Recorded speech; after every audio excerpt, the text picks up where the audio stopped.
வணக்கம்.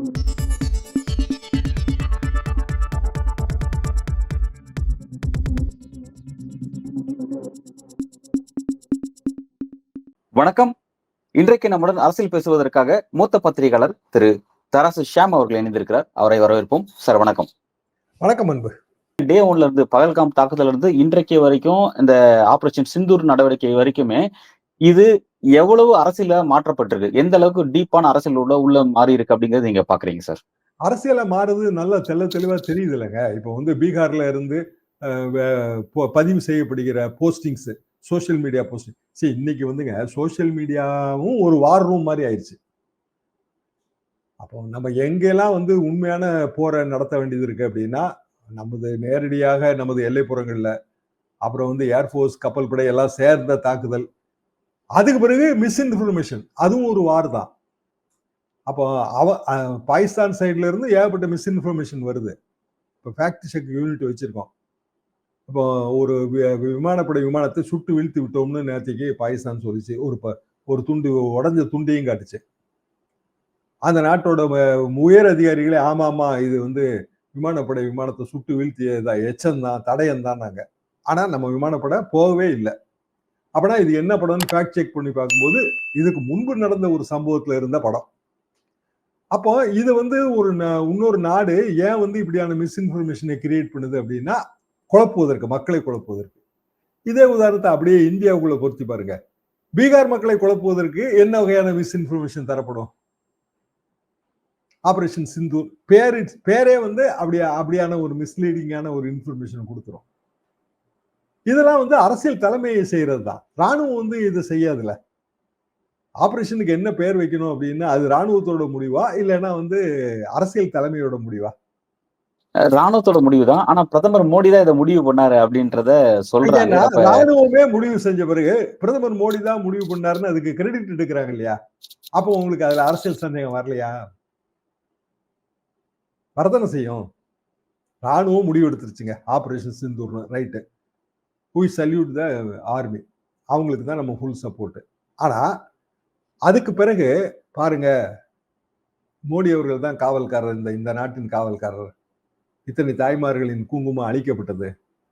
அதற்கு வந்து பதிலடியாக இந்த ஆபரேஷனுக்கே ஆபரேஷன் சிந்தூர்னு பேர் வச்சிருக்காங்க. அதுல பாதிக்கப்பட்ட பெண்களோட பேட்டியை டக்குன்னு வாங்கி நேற்றிலிருந்து இன்னைக்கு மீடியா வந்து போக்கஸ் பண்றதை நம்ம பாக்குறோம்.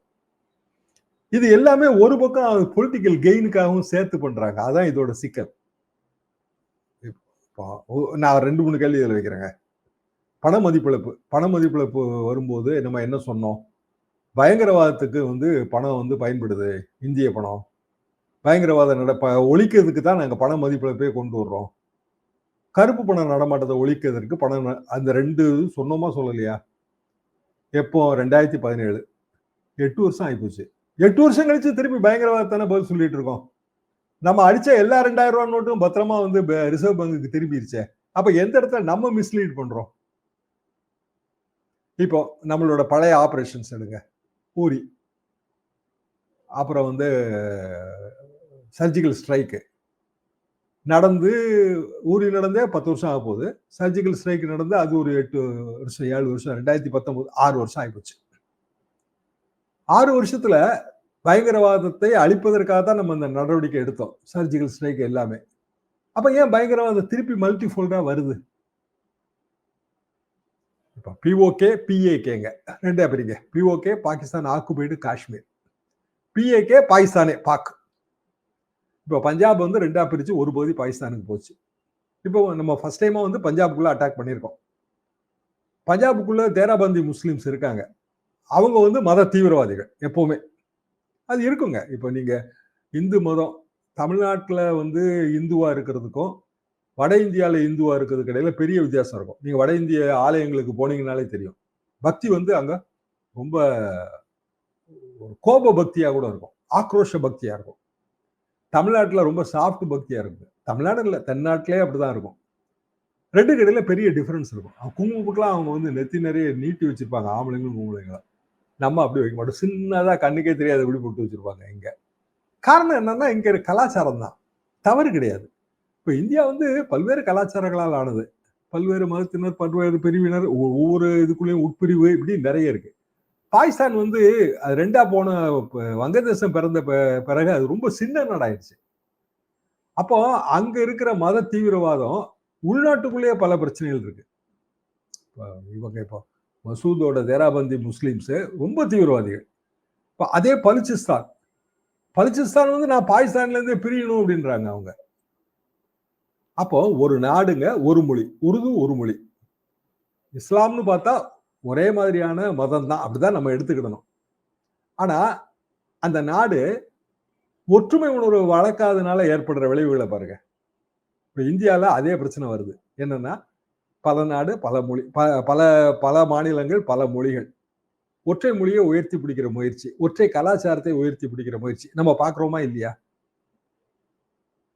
இதே மாதிரி 71 பங்களாதேஷ் காலகட்டத்துல அங்க உருது மொழி, இன்றைய வங்கதேசத்துல வங்க மொழி, கிழக்கு பாகிஸ்தான். அது உருது மொழியோட டாமினேஷனை தான் வங்க மொழி ஏத்துது. ஒரு மொழி போர் மாதிரி கடைசியில நாடே வந்து உடையிற நிலைமைக்கு போச்சு. இந்தியா ஹெல்ப் பண்ணுச்சு. அப்போ நீங்க எப்போதுமே வந்து எல்லாரையும் சமமா பாவித்து எல்லா மொழிகள், எல்லா கலாச்சாரத்தையும் பேணுகிற மாதிரி வந்து தலைமை இருக்கணும். பாகிஸ்தான் தலைமை அதே தவறதான் செஞ்சது. நம்மளும் அதே தவற செய்யக்கூடாது. அப்படி செய்தோம்னா திருப்பி மீண்டும் வந்து நமக்குள்ளேயே பல பிரிவினைகள் ஏற்பட ஆரம்பிச்சிடும். இந்த போர அல்லது இந்த பிரச்சனையை பயன்படுத்தி அரசியல் தலைமை அப்படியான விபரீத முடிவுகளை எடுத்து விடக்கூடாது அப்படிங்கறதான் என்னோட பார்வை. தாக்குதல் தொடர்பாக இந்திய ராணுவம் ஒரு செய்தியை கொடுக்குது, பாகிஸ்தான் ராணுவம் வேற ஒரு செய்தியை கொடுக்குது. 2 செய்தியும் முன்னுக்கு முரணா இருக்கு. அதாவது இவங்க நடத்திய தாக்குதல் பாத்தீங்கன்னா குடியிருப்பு பகுதி மக்கள் மீது நடத்தப்பட்ட தாக்குதல், தீவிரவாத முகாம் மீது நடத்தப்பட்ட தாக்குதல் இல்ல அப்படின்னு சொல்லி அங்க இருக்கக்கூடிய ராணுவ அமைச்சர் சொல்றாரு. 2வது பாத்தீங்கன்னா வந்து பத்திரிகையாளர்லாம் வாங்க வந்து உண்மை கண்டறிஞ்சிட்டு போங்க அப்படின்ற மாதிரியான ஒரு விஷயத்தையும் அவர் சொல்றாரு. பட் இங்க வந்து பத்திரிகையாளரோட கேள்விக்கு பதில் இல்லாம ஒரு பத்திரிகையாளர் சந்திப்பு நடக்குது. டோட்டலா இந்த மாதிரியான விஷயங்கள் ரிப்பீட்டடா நடக்குது, ஒவ்வொரு முறை நடக்குது. ஒரு குழப்பமான ஒரு சூழல் இருக்கு. இதை நீங்க எப்படி பாக்குறீங்க சார்? இல்ல, கொலாட்ரல் டேமேஜ் வரதாங்க செய்யும் எந்த வார்லயும். நம்ம வந்து துல்லியமா தான் தாக்குறோம். ஆனா பாகிஸ்தான் மாதிரியான நாடுகள் என்ன செய்யுது அப்படின்னா அவங்களோட தீவிரவாத முகாம்களையே ஜனத்தொகை அடர்த்தியாக இருக்கிற பகுதிகளே வைக்கிறாங்க. இந்த பஞ்சாப் பார்டர்ல இருக்கிற நகரம் இருக்கு இல்லைங்களா, பழைய நவாப் சமஸ்தானங்க. அது பாகிஸ்தானோட 11வது பெரிய சிட்டி. அது முழுக்க முழுக்க விவசாயம் சார்ந்த பூமி. ஜீலம் ரிவரோட கல்டிவேஷன் ஏரியா அது. அப்போ அங்க எவ்வளவு ஜனத்தொகை அடர்த்தி இருக்கும். நம்ம ராணுவம் வெளியிட்ட அந்த வீடியோலயே வந்து நிறைய பேர் அதுல வந்து அதை பார்த்து அப்படியே 2 வீலர்ல எல்லாம் நின்றுட்டு இருப்பாங்க. இந்த ஸ்ட்ரைக் நடந்த பிறகு வெளியிட்ட ஒரு சின்ன துண்டு வீடியோல. அப்போ கொலாட்ரல் டேமேஜ் இருந்ததா இல்லையா அப்படிங்கிறது நமக்கு தெரியாது. கொலாட்ரல் டேமேஜ் இருக்கிறதுக்கான வழி இருக்கு. ஆனா நம்மை பொறுத்த வரைக்கும் நமக்கான கடமை என்னன்னா, நம்ம ராணுவம் என்ன செய்தி சொல்லுதோ அதைத்தான் நம்ம எடுத்துக்க முடியும். பாகிஸ்தான் ராணுவம் பல நேரங்களில் புனை கதைகளோட தான் அவங்க சொல்றாங்க. அதனால உலக நாடுகளே அவங்க சொல்ற செய்திகளை எடுக்கிறது இல்லை. ஆனா பாகிஸ்தான்ல இருக்கிறவங்களும் பாகிஸ்தானியர்களும் அவங்களும் வந்து உயிரும் உணர்வும் உள்ள மனிதர்கள் தான். பாகிஸ்தான் அரசு அல்லது பாகிஸ்தானில் இருக்கிற தீவிரவாதிகள் எடுக்கிற தவறான முடிவுகள் அது பாகிஸ்தானியர்கள் முடிவா? அப்படி இருக்க வழி இல்லையே. ஏதோ ஒரு பகுதியில ரவுடிசம் ரொம்ப தலை தூக்கி இருக்குன்னு வச்சுக்குவோம். சென்னையிலே ஒரு பகுதியில அங்க வாழ்றவங்க எல்லாருமே ரவுடிகள் நம்ம எப்படி சொல்ல முடியும்? இப்ப இதெல்லாம் நுணுக்கமான பிரச்சனை. அரசியலுக்கு இதெல்லாம் பயன்படுத்தப்படும் போது அந்த நுணுக்கமான பிரச்சனை எல்லாம் அடிபட்டு போயிடும். இப்ப திமுக இருக்குங்க, ஆன்டி பிஜேபி தான் போலரைசேஷன், பொலிட்டிக்கல் போலரைசேஷன் இங்க இல்லையா? அவங்கள பொறுத்த வரைக்கும் அதுதான். அப்போ பிஜேபி எடுக்கிற எல்லா முடிவும் தவறுன்னு சொல்லுவீங்களா? அப்படி சொல்ல முடியாதுங்களே எப்போதுமே. அதே மாதிரி பிஜேபி திமுக ஆட்சிக்கு எதிராக அவங்களும் நிறைய பேசுறாங்க. அப்படின்னா திமுக அரசு எந்த சாதனையுமே செய்யலைன்னா நீங்க சொல்ல முடியும்? பாலிடிக்ஸ் லோக்கல் அரசியல் களத்துக்கு ஏற்றவாறு பேசும்போது அதனால ஆபத்து குறைவு. தேர்தலில் ஓட்டா தான் போட போறாங்க. இது வந்து களத்துல எதிரொலிக்க போகிற வேட்டு, அது ரொம்ப ஆபத்தா முடிஞ்சிடும் என்பதால் தான் இந்த மாதிரியான பதற்ற சூழ்நிலைகள்ல தான் அரசியல் தலைமை பொறுமையை கடைபிடிக்க வேண்டும் என்பது எனது பார்வை. உலகமே வந்து தீவிரவாதத்துக்கு எதிரான நடவடிக்கை செய்யணும்னு சொல்லிட்டு எல்லா நாடுகளும் அது ஒரு ஒத்த கருத்துல இருக்காங்க. ஆனா வந்து இன்றைக்கு பாகிஸ்தானோட தீவிரவாத தாக்குதலுக்கு பதிலடியா இந்தியா கொடுத்த தாக்குதலை வந்து ஏன் வந்து கண்டிக்கிறாங்க? உலக நாடுகள் பலரும் வந்து சீனா, அமெரிக்கா, ஐக்கிய நாடுகள் சபை கூட வந்து கண்டிக்கிற அளவுக்கு இந்த விஷயம் நகருது. ஏன் அப்படின்ற ஒரு கேள்வி ஒண்ணு. இன்னொரு கேள்வி என்னன்னா, இப்படி ஒரு அட்டாக்கு, அதாவது பாகிஸ்தானுடைய ராணுவங்கிறது ராணுவம் தான் மொத்த நாடு அப்படிங்கிற மாதிரி இருக்கு. அப்படி இருக்கும்போது அந்த அதன் மீதே ஒரு தாக்குதல் நடத்தப்பட்டிருக்கு அப்படின்னும் போது அவங்களோட சுயமரியாதை பாதிக்கப்பட்டிருக்கு. இப்ப அவங்களுடைய எதிர் ரியாக்ஷன் எப்படி இருக்கும்? இதோட முடிச்சிருவாங்களா? இது அடுத்த கட்டத்து நகருமா? இந்த 2 கேள்வி சார். பாகிஸ்தானின் சுயமரியாதை, ராணுவத்தோட சுயமரியாதை நிச்சயமா பாதிக்கப்பட்டிருக்கும். இப்ப நம்ம வந்து பெண் ராணுவ உயரதிகாரிகள் கர்னல் லெவல்ல வந்து நம்ம பெண்களை வச்சு பதில் சொல்றோம். அது வந்து நல்ல ஆப்டிக்ஸ். ஆனா பாகிஸ்தானுக்கு அது வந்து பாகிஸ்தான் ராணுவத்துக்கு அது கொஞ்சம் அவமானமா அவங்க நினைப்பாங்க. அதுல ஒன்றும் மாற்று கருத்து இல்லை.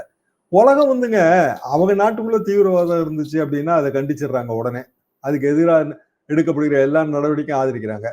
இப்போ வந்து அமெரிக்கா வந்து அங்கிருந்து அவ்வளவு தூரம் கண்ட விட்டு கண்டம் வந்து ஒசாமா பின் லேடனை வந்து அவங்களை அசாசினேட் பண்ணுச்சு. அதெல்லாம் உலகம் ஆதரிச்சது. ஆனா நம்ம வந்து தீவிரவாதத்துக்கு எதிராக இந்த மாதிரியான நடவடிக்கை எடுக்கும்போது நமக்கு அந்த ஆதரவு கிடைக்கும். யுவர் டெரரைஸ்ட் மை டெரரைஸ்ட்ங்கிற கதை அப்படிதான் எழுதுறாங்க. அது தவறு. உலகெங்கிலும் தீவிரவாதம் கண்டிக்கப்பட வேண்டும். தீவிரவாதத்துக்கு மதம், மொழி எதுவுமே கிடையாது. தீவிரவாதம் தீவிரவாதம் தான். பாதிக்கப்படுறது அப்பாவி பொதுமக்கள். அதை நம்ம கண்டிக்கணும். நம்மளும் வந்து அப்படியான கண்டனங்களை தெரிவிக்கணும். இந்தியாவும் கண்டனங்களை தெரிவிக்கணும். இப்ப இம்ரான் கான் ஜனநாயக விரோதமா தான் வந்து பாகிஸ்தான்ல ராணுவம் வந்து அவரை இன்னமும் சிறையில் தான் வச்சிருக்காங்க. நம்ம கண்டிச்சோமா? இது வந்து தவறு. உலக நாடுகள் செய்யற தவறு. என்ன காரணம்னா, உலக நாடுகள்ங்கிறது அரசியல் தலைமை தான். ஒரு நாடுங்கிறது அதோட அரசியல் தலைமை. அரசியல் தலைமைங்கிறது பிரதமரோ, ஜனாதிபதியோ, அவருக்கு ஓட்டு போடாதவங்களுக்கும் சேர்த்து தான் அவர் தலைவர். அப்ப அவங்க வந்து அவங்களோட அடுத்த அரசியலுக்காக அல்லது அடுத்த வெற்றிக்காக அவங்க திட்டமிடும்போது இது மாதிரியான வரலாற்று பிழைகள் ஏற்படுகின்றன. உலகெங்கிலும் எல்லா போர்க்கால சரித்திரங்களையும் நீங்க படிச்சு பார்த்தீங்கன்னா, பெரும்பாலான போர்கள் தலைமையின் தவறான புரிதல் காரணமாகவும், தவறான முடிவுகள் காரணமாகவும் தான் ஏற்படுது. போர் முடிஞ்சிருங்க. தலைவர்கள் கைகுலுக்கிக் கொள்வார்கள். ஆனால் போரில் வந்து கணவனையோ அல்லது வந்து சகோதரனையோ பறி கொடுத்தவர்கள் அந்த கண்ணீர் எப்போதுமே அந்த கண்ணீரோட தான் அவங்க இருப்பாங்க. ரொம்ப விரிவான ஒரு உரையாடல் சார். பல்வேறு கேள்விக்கு ரொம்ப ஆழமா உள்ள கருத்துல வழங்கியிருக்கீங்க சார். உங்க கருத்துக்கும் வருகைக்கும் மிக்க நன்றி.